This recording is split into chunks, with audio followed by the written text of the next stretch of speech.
السلام علیکم ورحمۃ اللہ وبرکاتہ۔ یہ اسلامی آفیشیل یوٹیوب چینل کی آواز ہے۔ آپ سب سے التماس ہے کہ ویڈیو کو آخر تک دیکھیں، ویڈیو کو لائک کریں، چینل کو سبسکرائب کریں۔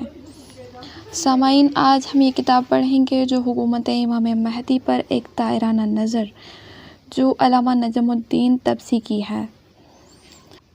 جب تک ہم روشنی اور خوشحالی میں ہوتے ہیں، اس کی قدر و قیمت کا اندازہ ہمیں نہیں ہوتا۔ ہمیں اس وقت اس کی حقیقت و قدر و قیمت معلوم ہوگی جب ہم ظلمت و تاریکی کے گھٹا ٹوپ اندھیرے میں گر جائیں گے۔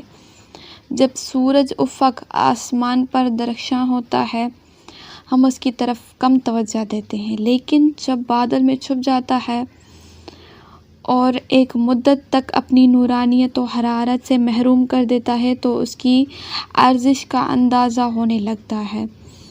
ظہور آفتاب و ولایت کے لازمی ہونے کا ہمیں اس وقت احساس ہوگا کہ جب ظہور سے پہلے بے سر و سامانی اور ناامنی کے ماحول سے باخبر ہوں۔ اس وقت کے ناگفتہ بحالات کو درک کر لیں۔ اس زمانے کی کلی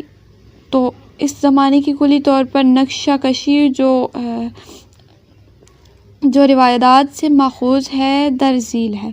امام زمانہ اجل اللہ تعالیٰ فرج کے ظہور سے قبل فتنہ و فساد، ہرج و مرج، بے سر و سامانی، ناامنی، ظلم و استبداد، عدم مساوات، غارتگری، قتل و قشار اور تجاوز تمام عالم کو محیط ہوگا، اور زمین ظلم و ستم اور ناانصافی سے لبریز ہوگی۔ خون جنگ کا آغاز ملتوں اور ممالک کے درمیان ہو چکا ہوگا۔ زمین کشتوں سے بھری ہوگی۔ قتل ناحق اس قدر زیادہ ہوگے کہ کوئی گھر یا خاندان ایسا نہیں ہوگا کہ جس کے ایک یا چند عزیز قتل نہ ہوئے ہوں۔ مرد جوان جنگوں کے اثر سے ختم ہو چکے ہوں گے، یہاں تک کہ ہر 3 آدمی میں سے 2 آدمی قتل ہو چکا ہوگا۔ قوم و ملت کے درمیان جان و مال بے وقت راستے غیر محفوظ ہوں گے۔ خوف و وحشت ہر انسان کے دل میں بیٹھی ہوگی۔ ناگہانی اور حادثاتی موتوں کی کثرت ہوگی۔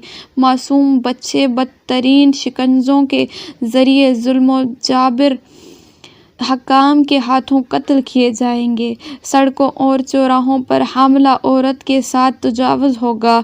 جان لیوا بیماریاں لاشوں کی بدبو یا انواع و اقسام ہتھیار کے استعمال سے عام ہو جائیں گے۔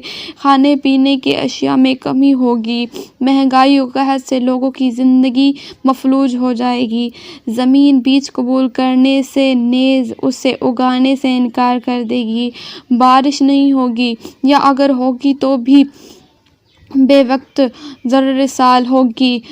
قحط ایسا پڑے گا کہ لوگوں کی زندگی اتنی دشوار و مشکل ہو جائے گی کہ بعض لوگ قوت یموت فراہم نہ کرنے کی وجہ سے اپنی عورتوں اور بچیوں کو معمول غذا کے مقابل دوسروں کے حوالے کر دیں گے۔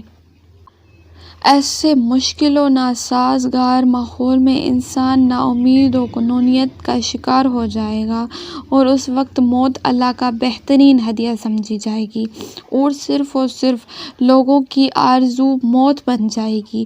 نیز ایسے ماحول میں جب کوئی شخص لاشوں کے درمیان یا قبرستان سے گزر رہا ہوگا تو اس کی آرزو بس یہی ہوگی کہ کاش میں بھی انہی میں سے ایک ہوتا، کہ ذلت کی زندگی سے آسودہ خاطر ہوتا۔ اس وقت کوئی طاقت، پارٹی، انجمن نہ ہوگی جو اس بے سر و سامانی، تجاوز، غارتگری، کاسد باب کرے اور ستمگروں اور طاقتوروں کو ان کے بد کرداری کی سزا دے۔ لوگوں کے کانوں میں سے کوئی نجات کی آواز نہیں ٹکرائے گی۔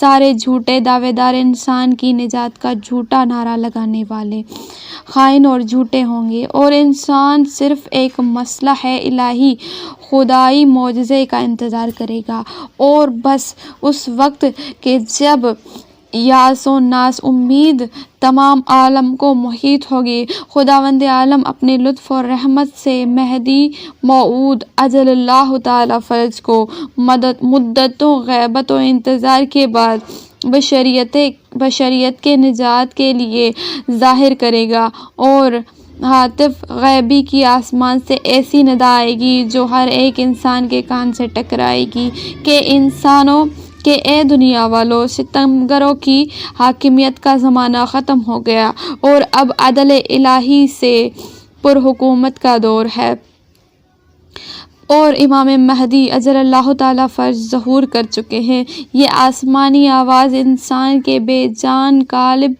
میں امید کی روح پھونک دے گی اور محرومین و مظلومین کو نجات کا متاثرہ سنائے گی۔ والسلام، جزاک اللہ۔